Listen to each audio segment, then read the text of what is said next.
What is going on, Golden Hawks? We are back with another episode of Golden Bold. I'm joined today once again by Frankie. Me and Frankie are about to give you all the insights. Laurier, OUA, maybe some F1 today, Frankie. Yeah, we're gonna change things up a little bit. F1 season's coming up quick. We just gotta get some talks and wheels. But nonetheless, we gotta start with Laurier sports. Playoffs are well underway. For some Laurier teams, maybe a bit over. All but the women's hockey team have been eliminated in the first round of the playoffs, and the women's basketball team didn't even make the playoffs this year. It's just super unfortunate. We were all on reading week. We're all taking some time off. Then we come back. We can't do an episode. We come back and everything's over. It's all over. It's all gone. Men's basketball, it looked cooked right from the get-go. Liban Abdullah, unfortunately, hurts his ankle against Brock, and I believe right before halftime, and he was just out. And then you really cannot go to play a really good U Ottawa team in Ottawa without one of your best players. And it's just, you look at a season like what they had, where they were competitive with a lot of these really good teams, and other nights they were not good against some teams they should probably have beaten. And you have this really up and down season, but I can't lie, the men's basketball team, I'm really excited to see. We're both first years. I'm really excited to see when they build in the next 3 years. That's right. And there's something that head coach of the women's hockey team, Kelly Patton, said that goes for pretty much all of the OUA in terms of the sports that we cover, is that the talent gap is very close on every team. There's obviously some teams that are way better than others. In the case of men's hockey, there's RMC and York, who are obviously weaker than some of the other teams in the program. But Laurier made the playoffs being 9-11 or 9-12. That goes to show how close it was. And those games that Laurier dropped were just in the fourth quarter or in the penultimate moments of the first half. They're very, very, very close games, and this season could have very well been maybe 13-8 or 14-7 or even 8-12. It could have went either way for them. And I feel like if you're both Laurier basketball teams, men and women, you're not discouraged from the season you had. You taking it as, okay, that happened. What can we do now? Some of our seniors are graduating, yes. What can we do, and who can we bring in to take that next step and secure the wins that you need to get a little bit higher seeding in the playoffs? Yeah, like you said yourself, the talent gap isn't as wide as we see in some other leagues.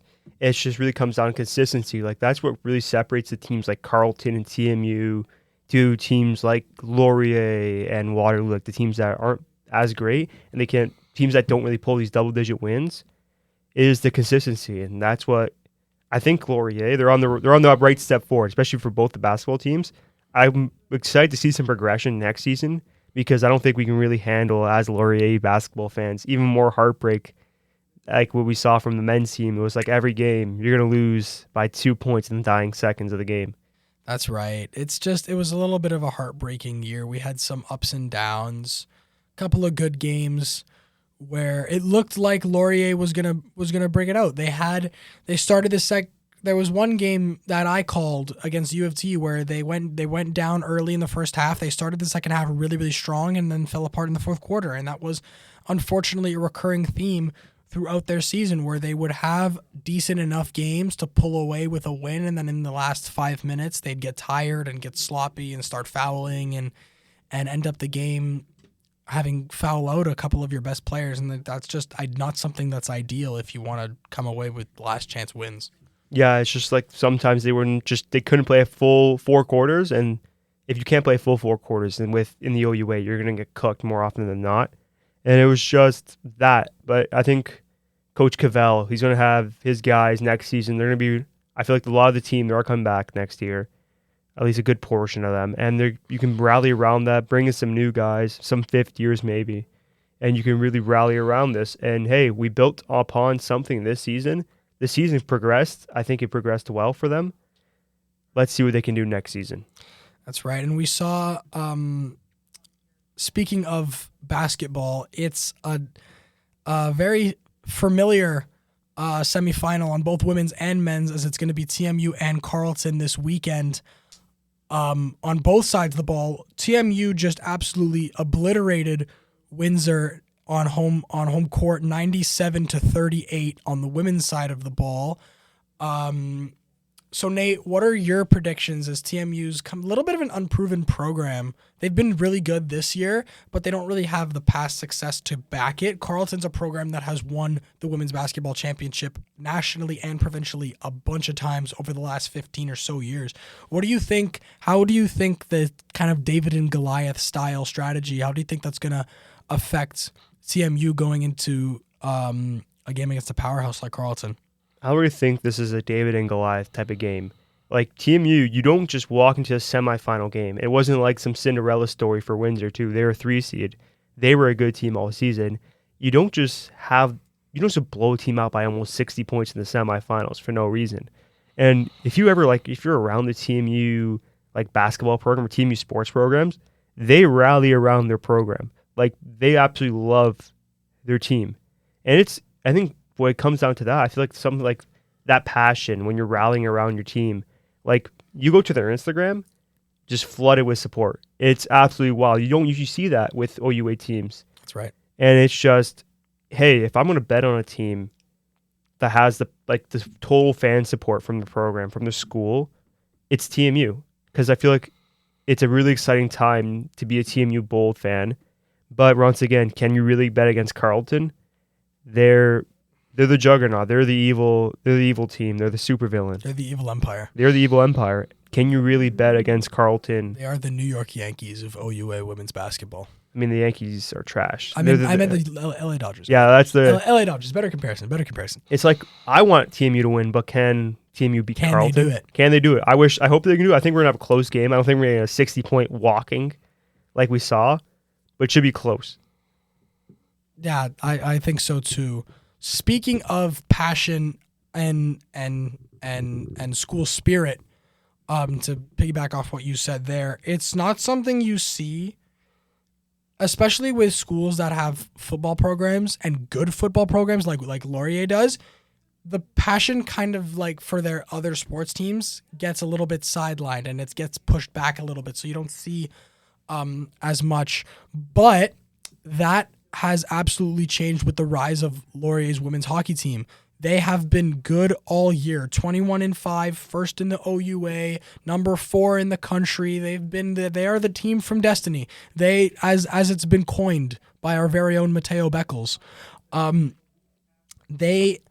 Brock showed up to home ice yesterday, and Laurier proved to them why you can't knock on the door, where you can't just knock on the door. You got to have a presentation ready to go. You can't just solicit stuff. And they walked in and Laurier showed them who's boss, and that's exactly what they needed to do. And it's the precedent that they needed to set, not just for Brock, but for all the other teams in this league that think maybe they have a chance, right? I believe this team can go far, but U of T did walk Ottawa in their game 6-3, and U of T has been a problem for this team all year. So I think if we can get past U of T, it's a very clear shot to national championship berth. Yeah, you could say that, but the thing with the Brock series, I'm no disrespect to Brock and their athletics program. They had a rough day yesterday all around for the entire program, but especially their women's team. That women's team currently is not just one tier down from the women's team, it's multiple tiers down. That's right. The Laurier women's hockey team is, in my opinion, on a tier of its own. In the OUA West, especially, you could really say maybe Guelph and Waterloo are right up there, maybe even a Queens from the East. But I don't think there's many teams that are as good as the Golden Hawks have been this season, and the U Sports rankings prove that. It has been Laurier number 1 in the OUA for basically since all of 2026 has started, minus a few weeks where it looked like they might have been sputtering out of control, but they got it back on track. They beat Guelph in the final game of the season. That's right. Then Brock, I mean that's the status quo. What happened? Believe Brock came in limping, and they're not able to put up much of their fight. I saw a bunch of their team is injured.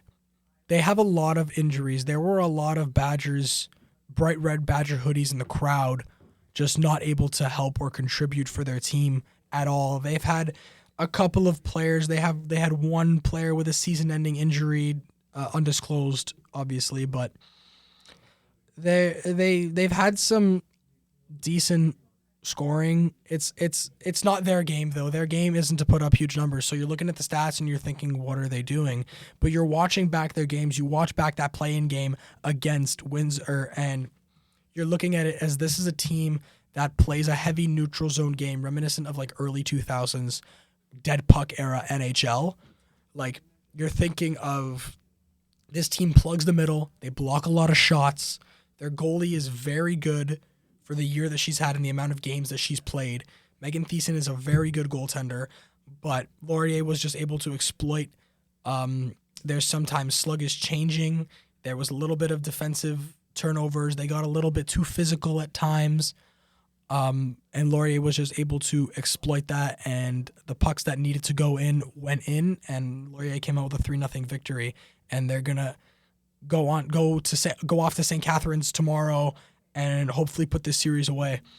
Yeah, putting the series away in St. Catharines, I feel like that's the most important thing to do, because there's no need for the Golden Hawks to play a back-to-back, a third game against the Brock team, especially when Brock, like, no offense, but Brock on his best day, like, they're not beating Laurier on their worst day. I feel that just the complete talent gap and overall, like, how systematically sound Laurier has been all season, it's once the Golden Hawks put 2+ goals against you, it's very hard to see them losing that game. Like, it's been rare instances when the Golden Hawks have scored 2+ and they've lost. They're not going to, like, they have the stranglehold against Brock, and it's unfortunate for the Badgers that you sneak into the playoffs, you win your play-in game, and then all of a sudden you have to play against the juggernaut. And I'm not calling them stepping stone, but there is bigger things for this Golden Hawks team to do. And I believe the standard that especially Kelly Patton has set is it's cup and bust for them. And I think that's the mentality of this team, is if you're not going to go all the way, what's the point of going at all? That's right. And we did mention something on the broadcast last night that Kelly Patton did say that the 1 seed was something that Laurier was looking for all year, because in the last couple of years, Laurier has been good, but they've only been good enough for the 2 or the 3 seed, and they're having to play a very competitive Waterloo team, and they were bounced in the quarters as a result. So getting the 1 seed is a huge accomplishment for them, and them being able to take it and run with it is something that they need to do. And moving over to the East, we have a little bit of perhaps a Cinderella run going on. Ontario Tech, the 5th seed, the final slot in the OUA playoffs, second to last. Brock was the final seed. But the second to last, the last spot in the East, went to Ontario Tech, who had a bit of a rocky start to their year, came back, won games that they needed to win, and they win their play-in game against Nipissing, who were a very good team all year. Very solid team in Nipissing. But Ontario Tech beat them, and Ontario Tech went into Queens and showed them who's boss, beating them 4-2 on the road. So, Nate, what do you think? What do you think of that? What do you think of the? What do you think this is like? Is this like a Oakland 2024 March Madness situation with Jack Golke dropping 60? Like, is that like something we're seeing here? Perhaps a little Cinderella run? I don't really think it's that type of Cinderella run. I've kind of been high on the Ontario. Like, if there was a team that was going to make a Cinderella run, in my opinion, I've been saying it for about a month now, it's going to be Ontario Tech on the women's side. I don't know, something about them. They just feel right for a Cinderella run. Like, Ontario Tech, it's a small school. They're a newer program as well, so, like, exactly. You get that, yeah. And it just felt like, if I were to look at a team, it's like, yeah, Ontario Tech makes sense. I've been joking with Mateo, like, hey, I wouldn't be surprised to see Ontario Tech on this Golden Hawks run for the McCaw Cup. I would not at all be surprised. It'd be funny because the Golden Hawks have blown the doors off Ontario Tech the entire season. That's true, and you don't expect a team that's getting pumped 5 goose every time you come into town. You don't expect a team like that to make a deep playoff run, but they beat the number 8 team in the country when they were nowhere near the power rankings all year. So you got to take that and you're like, whoa, they might mean business. Yeah, and with hockey itself, like, whoever gets hot at the right time is going to win a game. And if Ontario Tech, they've head full steam, you beat, like, Nipissing, you can really call them, like, that's their rival, kind of. Ontario Tech, Nipissing, that's kind of the rivalry. You beat them in a play-in round, then you go to Queens, you win that game. They got all the momentum in the world. You got to win one of the next 2 against Queens. One of them's coming back home. And you have your sights set. If I'm Ontario Tech, you're 60 minutes away really from a semifinal appearance, and that's huge for the program. Granted, it's probably going to be against a powerhouse team, but if you take down Queens, I think anything's happening. They're playing with house money right now versus a Queens team where if you get bounced by Ontario Tech, you can be tight. All the pressure's on your back. Versus a team with house money, that's dangerous. That's right. If it's Ontario Tech and Queens, that's the matchup. I mean, that's it really. I mean, and then you have Waterloo and Guelph, who was a really close game. Guelph took an early 2-0 lead, an early 4-1 lead at the end of the second, and Waterloo came back, put them to within 1 goal, but ultimately weren't able to really capitalize. But now Waterloo has the opportunity at home to really to make the final push for that final spot. So I believe the more difficult matchup in the semifinals is going to be. So if we were to do a little bit of a prediction round for the semifinals of the Macaw Cup and eventual winner, we're going to lock it in now. All right. We're going to do my prediction, and then we're going to go hear Nate's prediction. All right. So my prediction is Laurier takes down U of T in an epic final third game. They move to the Macaw Cup final against Ontario Tech because Ontario Tech is going to beat either Waterloo or Guelph, and I think it's Waterloo that's going to make the push. And I think both of these semifinal series will come down to 3 games. Both of them will. I believe each team is going to take their home game. I think that's very, very possible because Laurier has not been able to win at Varsity Center all year. That's true. So I think it'll be Laurier U of T semifinal, and then Ontario Tech Waterloo, semifinal, and the final will be Laurier Ontario Tech in the Macaw Cup. I think we're similar onto what we're thinking right now. But yeah, I don't like Ottawa is probably the sneakiest 3rd seed ever. But Ottawa's not a very good team. So I think Toronto does take them down. If not 2, it's going to be 3. And then Laurier beats Brock. That's my semifinal on one side. I do think Queens eventually does take down Ontario Tech. I think Ontario Tech doesn't have the wheels to take out Queens. It'd be a major upset if they do, but I don't think they have it to beat them now 2 more times in a row, especially the travel. I'm a huge believer in the David knocking out Goliath with the stone between the eyes. I'm a huge believer in that. I don't know. I'm not sure if they have the wheels. I'm not sure if they have the wheels. And with that Guelph Waterloo series, I think this is the best series of the playoffs. It's going to be, especially for the quarterfinals, the best series. The only thing is, I'm concerned, Waterloo can beat teams like Laurier and Guelph. Because Guelph was a very similar game to Laurier. That's true. They are very similar defensively and offensively. And Waterloo's a very fast team, and they're aggressive on the penalty kill.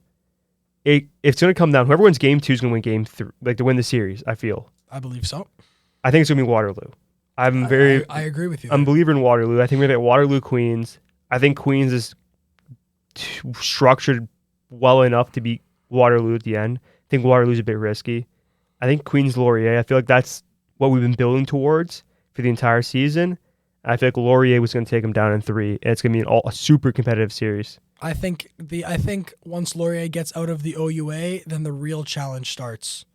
Because those teams in the Resc and Canada West, you have the juggernaut UBC, who I think has lost maybe 2 games all year. You have Concordia, who won last year. You have New Brunswick. You have STFX. You have those huge teams on the opposite side of the country that really are going to be a test to the eventual Macaw Cup winner. It's going to be a huge test and a very competitive. This is a great year for women's hockey in Canada and even in the professional side of things. It's a great year for women's hockey. It's just been great hockey all year. I think it's going to be the most entertaining. It should be, but for Laurier, they have, I think, one major advantage. If I'm not mistaken, I believe Nationals are in Elmira. I'm pretty sure it's Elmira, Ontario, which is a 30-minute drive from Waterloo. If that's the case, I'm pretty sure I've been to the arena too. Student section's going to be buzzing. I've been to the arena too for U14 AA hockey. It's a nice arena. And if that's the case, Laurier's got the home ice advantage because Pretty much, yeah. none of these teams are within thousands of kilometers from that arena. That's right. And you're 20. It's going to be your year. You got your best team you're ever going to have in program history. With home ice advantage in nationals, you got to make it the year. This has got to be the year. This is the year. Do you want to talk about Laurier men's hockey? I really don't. I watched them get eliminated. So for the men, I believe this was a learning opportunity. This whole season was a learning opportunity. You start off hot 6-0 at the beginning of the year. People are calling this the turnaround of the year, and you fall apart. It's just unfortunate because you did not win the games you needed to win. We had a little bit of goaltending trouble near the end of the year with Andrew Ness being injured and an unproven Venislav, I'm probably going to butcher his name. Shingarov, yeah. Him coming in and playing the last couple games of the year. He did a good enough job holding the fort, but just wasn't able to get it done when you needed to. And I think with the seniors that are leaving, it's a time to maybe give the younger guys a chance and maybe have a couple of rebuilding years. Ultimately, you don't want to hear that if you're a sports fan, but it might be time to revisit your systems and revisit your players and really think about what you want to do and where you want to take this program, because obviously what's going on right now isn't working.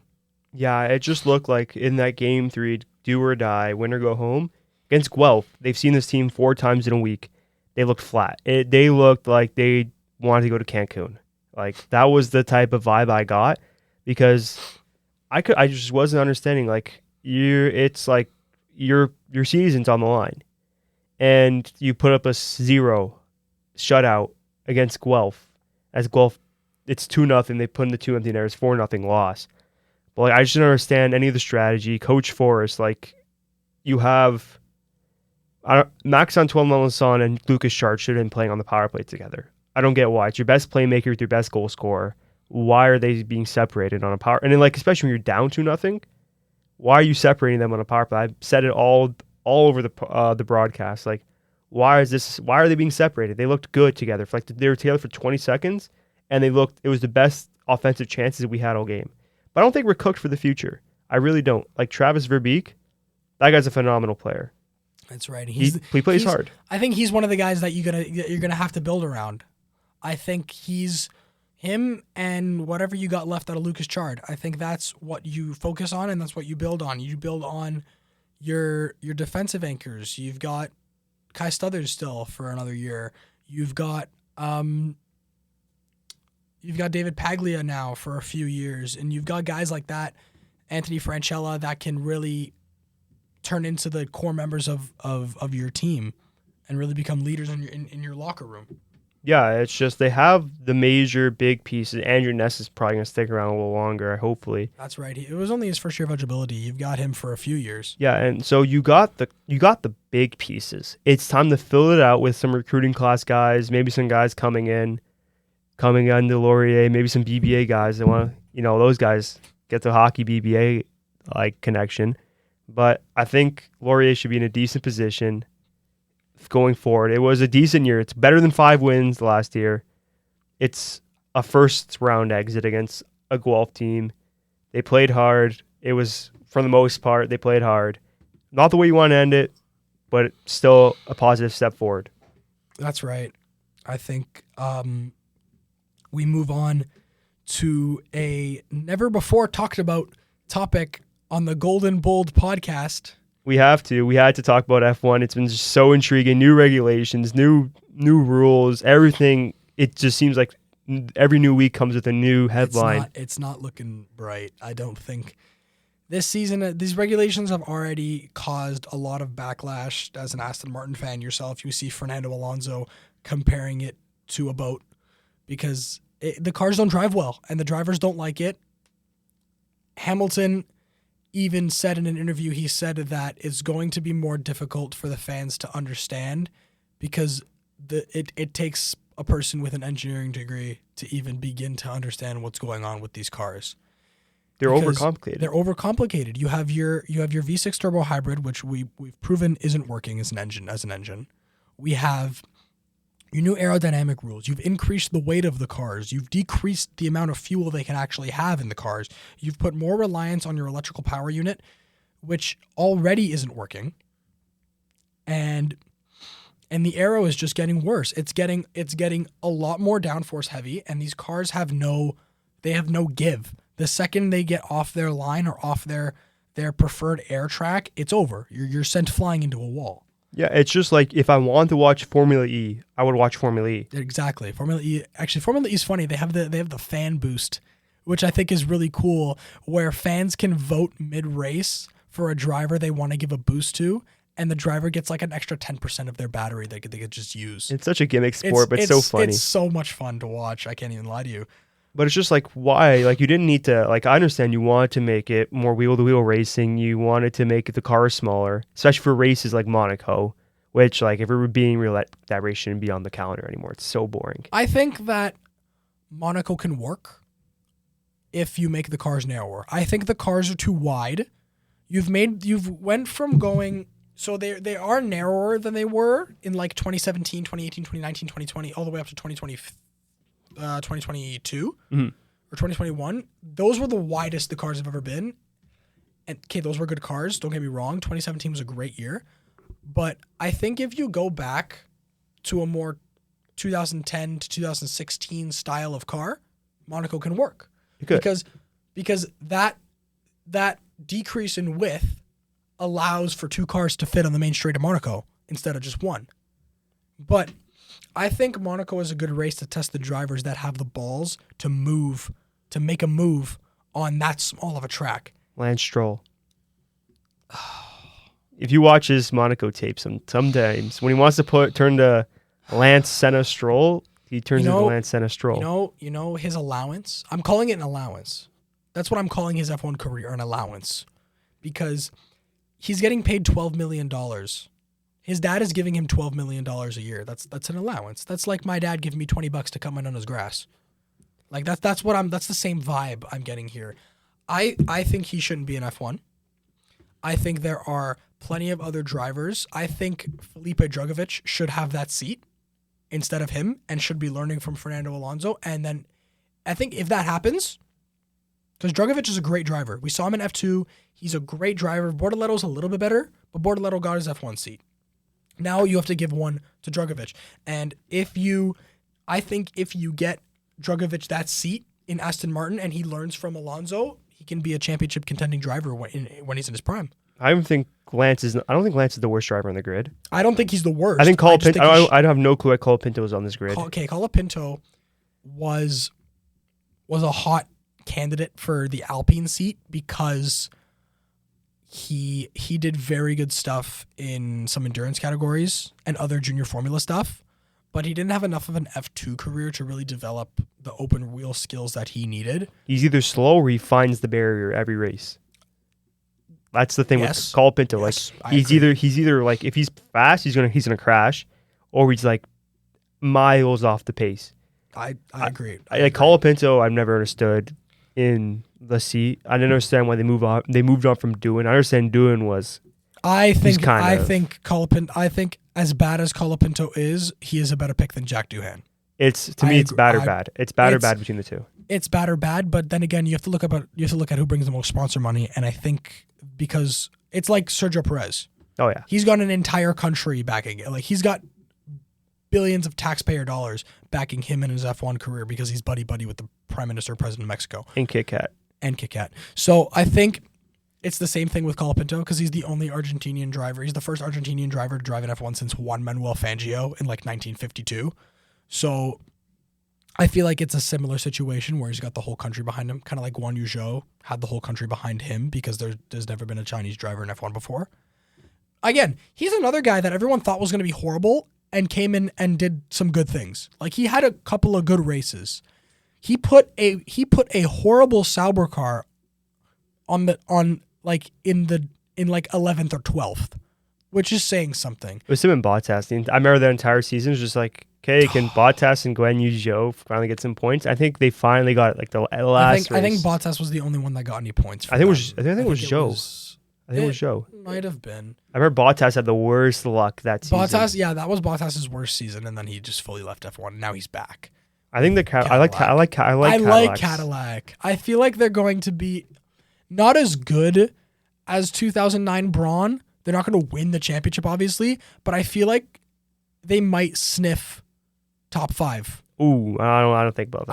I think in a crazy like a wet race where everybody's messed up and there's a Red Bull in 17th, which might happen anyway, but there's like Antonelli's in like 18th, and then you have Hamilton in like 14th, and then you've got like Fernando Alonso in 3rd, and then you've got Valtteri Bottas or Sergio Perez in like 5th. It's gonna be one of those. Like it's gonna be like George Russell coming 2nd in a wet spa, like that kind of a thing, you know? It could be that type of thing, but like that's what I'm thinking. If Cadillac's gonna do anything, if Aston isn't sandbagging, which I hope they're sandbagging, like there's no way. Like how are you 4 seconds off the pace with Adrian Newey? Like the Honda engine cannot be. It's the regulations, and it's 100% the Honda engine. Oh yeah, it's 100% the Honda engine. I think the second that they told, like, I can imagine the Aston Martin driver meeting when they're telling him, guys, we're bringing in the Honda engine. I can just hear Fernando Alonso screaming from across the Atlantic Ocean. I don't get it. Like Honda was running with Red Bull the last couple of years too. Because Red Bull's engineering department is one of the best in racing ever. That's why they're making their own engines. Now they got the Ford EcoBoost engine. It's not even the Ford EcoBoost engine. It's just their technology. It's all Red Bull's engineers. Red Bull's engineers have built the power unit for the last 2 years. They just bring in parts. It's just parts. Red Bull does all the manufacture themselves, which is why I think they were able to make the Honda engine good. McLaren, when they had the Honda engine in like 2014, garbage. They just said, "Hey Honda, give us your 2007 Formula One engine. We'll put a turbo on it and call it a day." And then Fernando Alonso compared it to driving a Formula 2 car, which is exactly what it was, because that car got like 2 points all year. This is what I feel like. This is what these 2026 regulations are like. They're boats. I can't imagine this car driving at Monza. I feel like the battery's just going to give out halfway down a street. Yeah, there's going to be. I think this year will be the first time we see a car retire from the race from running out of fuel. Really? I think that will happen one time. It will happen at least one time, and they'll be like, okay, we're done. But I feel like the president of the FIA, I don't even know what his name is. Mohammed bin Salam. Yeah, that guy. I feel like with his, not to get too political, but like with his like Saudi oil thing, he's going to get rid of all this hybrid electric stuff. I feel like the next F1 engine regulation will be either a V8 or a V10. I think we're going back. They came out and said like, hopefully maybe, I don't think V10. I don't think they're V10. I'll probably be some V8 like turbo. I'm gonna guess a V8 turbo. I think it's gonna be V8 turbo. It has to go back. Like I don't know. Like it's basically like 50% battery is outrageous in my opinion. Like you cannot have a 50%. Like how are you gonna run 50% electrical and like some of the most powerful engines in the world? I think that when F1 introduced the kinetic energy recovery system in 2008 and 2010, those were probably the best years. The Curbs. Because it's a very innovative system and it makes a lot of sense. You generate the heat from your brakes, you put it back into the engine to use as battery power, which makes sense. Because you feel like all of the temperature that these cars, these brakes are going up to 1,000 degrees Celsius when they're braking. That's why you see the fire come out sometimes. Because I feel like that's the best way. If you're going to do a hybrid energy recovery system, that's the best way to do it, is kinetically. You can't do it you can't just tell your car to just make electrical energy out of nothing.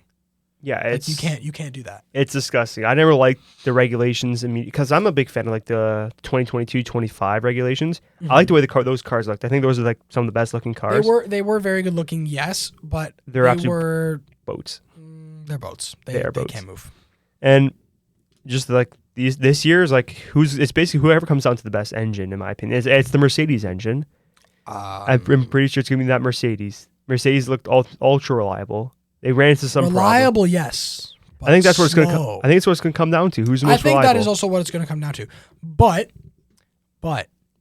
you can't talk about an engine without talking about the prancing horses, because that's what Ferrari's good at, is building engines. That's what they can do. That's why they're so good in WEC and in endurance racing and in GT and in literally everything else other than F1, because it's all about the engine. You build a car with a phenomenal engine, you get phenomenal results. The only sport where that's not true is F1, because F1 is 90% aerodynamics and driver politics, because it's aerodynamics in the sense that having raw engine power can't win you races anymore. It can't. That's true. Because if that's the case, Ferrari would have won the last 5 years in a row. Because the Ferrari engine is the strongest on paper every year, but it's not. It's the reliability that kills them. And their aero packages suck. They put They're generating lift on their reverse rear wing. We're gonna see Lewis Hamilton's F1 car serving chicken shawarma in 6 years because it's just rotating. The rear wing is just rotating. Why is the rear wing upside down? DRS doesn't even exist anymore. Why is the rear wing open at all? I feel like they're just trying to generate more, like they came out and said, "Oh, we're trying to generate lift." Why are we generating lift on an F? Why are we generating lift on a race car? Make the car, like, you don't need downforce on a straight, so you need to get the car up, make it go faster. And I feel like they brought a bunch of their WEC engineers over for this year, for this regulations. That could be some of the crazy stuff. WEC is a different ball game, man. You can't. An F1 engineer is an open wheel engineer. You cannot bring. I love WEC, but it's closed wheel racing. It's prototype. It's a completely different ball game. A WEC aero package, even if it's slightly adjusted to compensate for an open wheel package, will not work. A WEC aero package will not work in Formula One. You need an open wheel aerodynamics expert to work on your car, and that's why I think you bring in a little bit of IndyCar, because that's open wheel racing. Sure, they do oval sometimes, but the road course cars are different than the oval cars. They're completely different. Spoiler: the rear wing angle changes. The front wing angle changes. The diffusers are different. There's the little thingies on the side those don't exist anymore. But speaking of IndyCar, how do we feel about Colton Herta in F2? Don't hate it. I feel like IndyCar is, especially for an American style like racing, it's very good. I love it. I love IndyCar. Like, IndyCar has easily blown NASCAR out of the way in their broken point system. Like, NASCAR playoff, it's the most confusing thing to understand. Yes, of course. I finished 5th, but I get 38 points. But the guy who finished 7th gets 42 because he came first 50 laps ago, because he was in first 50 laps ago. Yeah, it's like, the regular season doesn't matter. What? The regular season doesn't matter. No, they have a new playoff system. It's the chase now. Yeah, but like for the last 10 or so years, it's just it's been not good. But garbage. The chase actually works. Yeah, that's a playoff system that works. I feel like the regular season needs to change. We need to get rid of the stage system, because why am I, as a fan, it's like watching a hockey game. Racing is like, NASCAR's like watching a hockey game now. There's 3 periods. Why are there 3 periods in a car race? It's so manufactured. They just manufacture like... It is. They manufacture violence, and they manufacture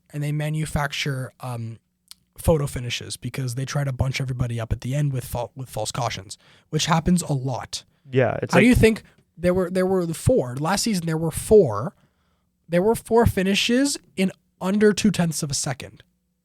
Like, that's not right. It's not right.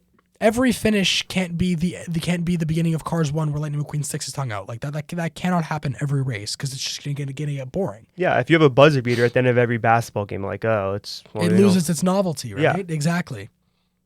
And I feel like with F1, there's not enough of that novelty. No, it's because the car that's in first is in first by 45 seconds, and then you have the commentators going, "Oh, let's look over here. Let's look at Lance Stroll and Alex Albon fighting for 14th." Because that means anything. You don't get points for 14th. They're good at it. They're good at, like, that's one of their strategies when for the boost up F1 popularity. They don't focus. They just focus on the battles. Even though it's meaningless, it's entertaining. Like, do I want to watch Max Verstappen pissing off 30 seconds to the distance? Because the F1 championship doesn't matter anymore. It's just those 2 guys that are going to win every race. And, oh, look at that. They're within 20 points of each other with 5 races to go. One of those 2 guys retires one race. The championship is all but won. And that's how it's going to happen. Last year was I think the most interesting title fight since 2021. Yeah, and all it took was and a skid board. 2021 was a manufactured win for Verstappen, because that yellow flag rule, it's what got Stefano Domenicali fired. And he came, or Michael Massey, whatever his name is. Yeah. But I think that will never happen again, because I don't think that guy can leave his house anymore. Hamilton should have that 8th title. I think that yellow flag safety car where he just let Verstappen by everybody. I don't know why. I don't remember why, and I don't care to relearn it. This is the championship. We go racing. Yeah. No, but here's the thing. Hamilton should have won Abu Dhabi. He should have. Verstappen still should have won the championship. Like, Hamilton was playing. Hamilton was playing Massacre Verstappen all the way through Silverstone. But if Hamilton wins Abu Dhabi, he wins the championship. No, but there's other parts in that 2021 season that, like, Hamilton caught a lot of favoritism during. Like, he tried to kill his opposition in Silverstone. Look, I love turn the tides of the championship. I love Michael Schumacher. Hey, Michael Schumacher did the same thing in '94 when he won his title. That's Michael Schumacher. We're talking 1994 racing. Hey. Where, like, I know he would break. The apple doesn't fall far from the tree. They're both 7-time world champions. They are both the most successful driver from their country. And they're both the reason that their team is revered in such a highlight. Ferrari, yes, has the history. But when you think of Ferrari, who's the first driver you think of? Michael Schumacher. Thank you. And the Ferrari 2004 and how beautiful it sounds. But that's what I thought of. I'm like, oh my God, he's doing a Schumacher, because he's trying to crash him out. Now Verstappen plays that game. It's frustration. Like, when you're driving, when you're in that mode, you have to be so laser focused that the slightest bit of frustration could mean the life or like a devastating injury to you or the person you're trying to hurt. I think the cars are too safe for that now. Like, you see what these guys do in these cars. Like, if you saw what Doohan did, you saw Bortoletto's done. That's right. Yuki Tsunoda, I felt like every other weekend was throwing himself into the barriers. So you rarely see a driver get hurt anymore. And where you see drivers get hurt, you see them in endurance series and like in WEC and in IMSA and in touring car. Like, in touring car last year, I was a race where I was at an event, and I was watching a Michelin Pilot Challenge at CTMP, and it was 3 wide down the back straight.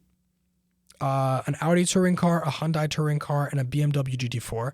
So the BMW GT4 has the right of way because it's in the higher class, so they have to let him by. So the BMW comes in, the Hyundai gets spooked and bumps into the Audi, causing the Audi to come across and take out both those cars. And I think that was the first time that I had seen a driver get that heavily injured. He broke 2 ribs and had a concussion, the driver of that Audi. And I think that's the first time a driver's been that seriously injured, but which is good because it just shows how safe everything is now. But then again, there's the opposite side of the coin where, everything's safe. I'm just going to purposefully drive into this guy. Yeah, there's no like, hey, if I crash, we die anymore. It's not like there's not that level of fear anymore because these guys have grown up in a thing where an F1 car can have 5 London Tower buses on top of it and not break.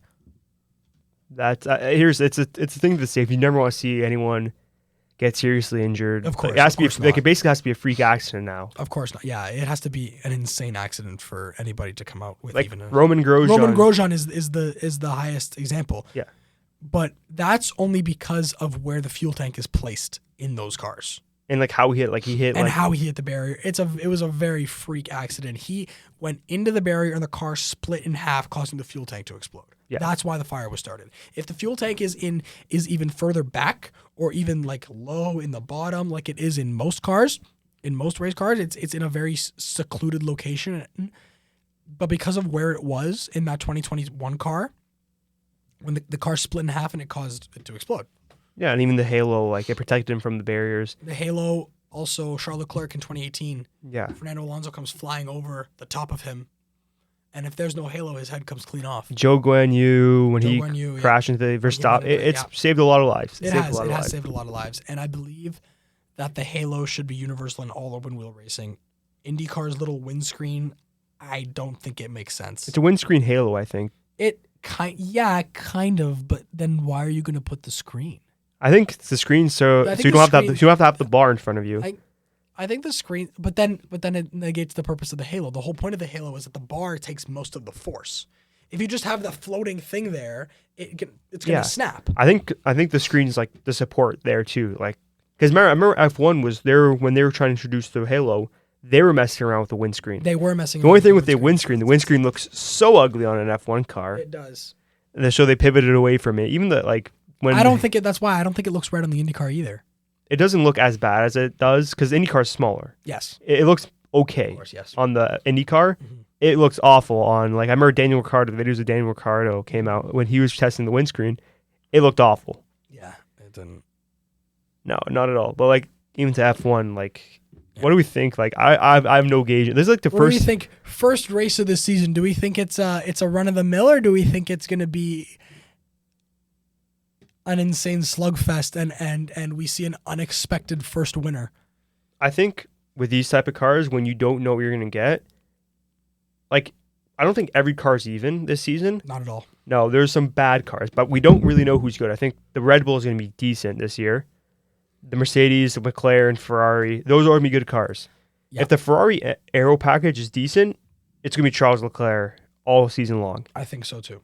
But I can't count on Max Verstappen. Verstappen can make a tractor. You can put that on the podium. You can't count. Yeah, you can never count out Max Verstappen. You can. But what you can count on though is Isaac Hadjar to be in the bottom of that group. Really?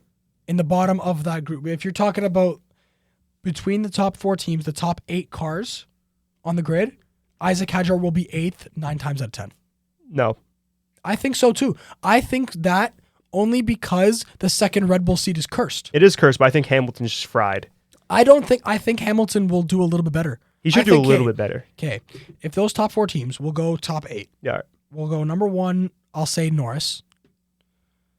I'll take Norris at number 1 and Piastri number 2. Wow. Okay. Norris, Verstappen, Piastri. Done. Okay, yeah. We'll take Russell 4, Leclerc 5, Antonelli 6, okay. Hamilton 7, Hadjar 8. Are we talking pure driver skill? Or are we just talking with the car? With the car and everything and whatever. I think that's what it'll be. All right, let me go mine. I think Verstappen's number 1. You can give that guy. That's true. Verstappen 1, Russell 2, Piastri 3, Leclerc 4, Norris 5. You didn't think Norris is going to drop that hard off after winning the title? I think he had a lucky season overall. He had a good season or whatnot.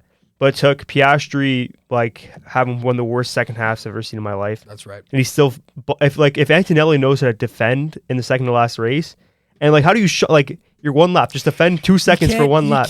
You can't fault him for that. Antonelli's 18. Antonelli's 19 years old. You can't fault him for that. He was 2 seconds up on Norris, and he shunts it.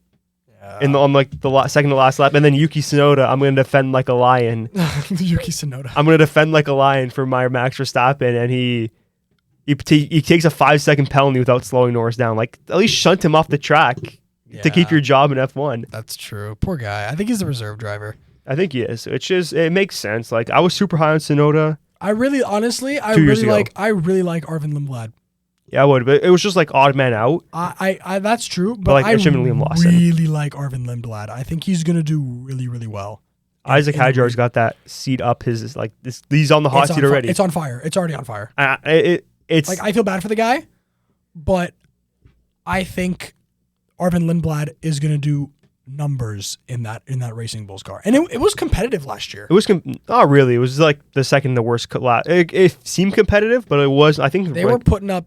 I think they were putting up bottom points. I think they finished every 2 or 3 races. Did they finish 9th last season? No, I think Aston Martin was worse. No, Aston Martin was better. No, come on. We should check this. Check. We'll do a little bit of a stat check. I think the Racing Bulls was more competitive than people think it was. Because I remember looking at the standings, because I remember Racing Bulls being better. Team standings. No, it's constructors. Ferrari, Williams. Yeah, RB was 6. Oh, RB was 6. I was thinking of Sauber. Yeah. And then Alpine last, Haas in 8th. I like Haas. I do like. I think Haas is gonna be I think Haas is gonna be pretty good. Haas is gonna be sneaky competitive this year. Sneaky competitive. They might sneak a top 5. I think Ollie Behrman's gonna be surprising this year. Yeah. He's a good driver. I think he's the best of his class, rookie class. I think so too. Like his Antonelli has the best. He's got the best car under him. That's right. It was like 2019. The 2019 rookies, McLaren and Mercedes, and then Williams. Like poor Albon, what is he gonna do in that Williams car? Hey man, he can slap it. No, Albon's cooked a little bit right now. So like I think he was. Oh no, sorry, it was Russell because Russell. It was Russell in the Williams because 2019, Albon was a Red Bull driver. Albon was Toro Rosso, then Red Bull, yeah, because Pierre Gasly absolutely pooped to bed. And everyone has in that seat, except for like Checo Perez for like half a season. He was okay. And then like you really think about it, like I don't know how to feel about like Ollie The only person who didn't poop in that second Red Bull seat was Daniel Ricciardo. Even Daniel Ricciardo started like getting cooked. Like he was never getting cooked. He left on his own accord. And what a mistake! He went to Renault. That was a mistake. Yeah.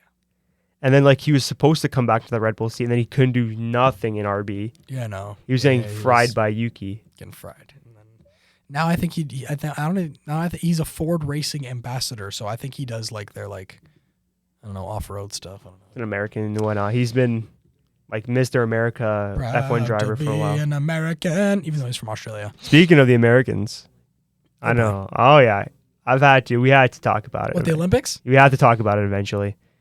Like Nathan McKinnon, wide open net, game on the line. Oh, it's horrible. But I feel like that wasn't the kicker for the game. I feel like the kicker for the game was Thomas Harley's turnover in overtime.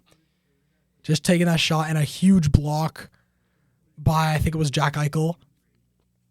Huge block to get the 2-on-1 going, and then Jack Hughes is wide open. It felt like the first time all Olympics where the worst team won. The worst team won, yeah. Like that U.S. team, like on paper, is not that good. You could say the women's was the same thing. No, the women's U.S. team. Like I like the Canadian women's team. The Canadian women's team is a retirement home. Like they brought like a retirement home. What are you talking about? It was a bunch of Asian stuff. Like the U.S. team it's their time because the Canadian roster was not built like.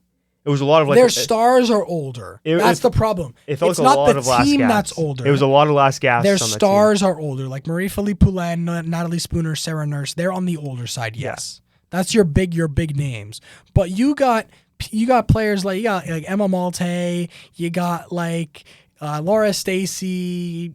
You got Fillier. Like, actually, I don't even know if Fillier is Canadian. But I'm just thinking of. But they were good. And they played clean games. I just feel like at the end of the day, Megan Keller drove the shot home that she needed to, and they won. Yeah, but like they won 5-0 in the round robin, prelims rounds, and like I felt like even when Canada went up 1-0, it didn't feel safe. And once the U.S. tied it, like you can kind of see the writing on the wall. The Canadians just nursing that lead for like half that game, and it was just like, it felt like the younger, faster team, like that U.S. team could skate. And that was it. And then the men's team, Jack Hughes. Oh, man. Jack Hughes went to high school. Stole Canada's medal and Canada's girl. Jack Hughes went to high school 20 minutes away from me. I don't know why he's even on that team. Well, okay. Well, he was born in the States, raised in the States. He only went to high school here because he played for the Toronto Marlboros. Oh, like, all right, buddy. Your whole career is basically here. Like you might as well play on a super team. He played 2 seasons in U16 AAA and then left. Might as well, you know. It's not like he played in the OHL. I don't even know. Might as well be out here. He played for the national development team. He didn't even play like college or anything. I'm pretty sure the Hughes brothers and the Nylander brothers like live together in Canada. Maybe. I'm pretty sure. I don't know for sure. I remember seeing pictures of little Nylander with little Hughes. Yeah, but like they're like really. How? They're so far apart. Nylander played in Europe. I think Nylander came to or Alex Nylander. And Alex Nylander played with the Steelheads. Maybe Alex Nylander. I think William did come over eventually. No, but William played in Europe. He was born in Canada. He was born in Calgary. I just remember seeing a picture on Instagram. Hold up. He was born in Calgary and played hockey in Europe with David Pastrnak. He played in Czechia with David Pastrnak. They were on the same junior team. Yeah, okay. That's them. That's William. With Quinn, yeah. And then these are the little boys. With Jack and Luke, yeah, okay. Yeah, okay, so it wasn't Alex. So where did this picture get taken? I don't know. In Toronto. Okay, that's after he was drafted. Hey, Look at this. This is Team Canada. This should be the Team Canada's oh my future. God. Yeah, they're all American. Austin Matthews, Captain America, come back to Toronto, putting up a stinker. Oh boy. Yeah, no. I don't think he even played that first game back because he was too busy. Busy. He was too busy. Let him. That's the only time I've seen the guy smile. At the White House. And at the clubs in Miami. I mean, you did just win a gold medal. Come on. Like, it's not like... Oh, then he has to come back to Toronto? That's not going to be fun. It's unfortunate. It's unfortunate. Right, yeah. You feeling good? I feel like we covered it all. I feel like we've covered everything there is to cover. Boy. All right, that's been it, I think. I'm pretty sure we're on the sixth episode, 2026? Think so?